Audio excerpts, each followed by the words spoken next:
চলো আজকে পটল আর মুগ ডাল দিয়ে একটা দারুণ সুন্দর রেসিপি করা যাক।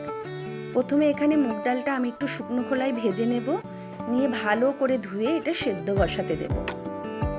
ডালটা যখন 50% মতন সেদ্ধ হবে তখন আমি পটলগুলো ভালো করে কেটে ধুয়ে দুফালি করে কাঁচা অবস্থাতেই ডালের মধ্যে দিয়ে দেব।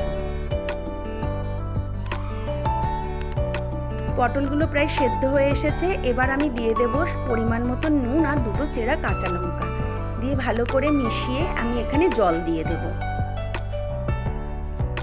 দিয়ে দেব আদা কাঁচা লঙ্কা বাটা, দিয়ে দেব একটুখানি ঘি, পরিমাণ মতন হলুদও দিয়ে দিলাম। এবার আমি এখানে ডালের জন্য একটা ফোড়ন তৈরি করব। দিয়ে দিলাম সর্ষের তেলের মধ্যে তেজপাতা, শুকনো লঙ্কা আর অল্প জিরে।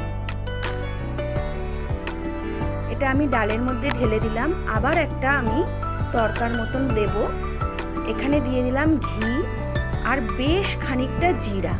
জিরাটা আমি এই ঘিয়ের মধ্যে ভেজে চামচের সাহায্যে ভালো করে ভেঙে নেব। দিয়ে দেব পরিমাণ মতন মিষ্টি আর ওই ঘিয়ে ভাজা গুঁড়ো জিরেটা। খুব ভালো করে ফুটিয়ে নেব। ব্যাস, রান্নাটা এইটুকুই। এখানে আমি নিয়ে নিয়েছি গরম গরম সাদা ভাত আর তার সঙ্গে এই অপূর্ব স্বাদের মুগ পটল। খেতে অসাধারণ ছিল। আমি বলবো একবার অন্তত এটা ট্রাই করে দেখো, সত্যি বলছি খুব ভালো লাগবে।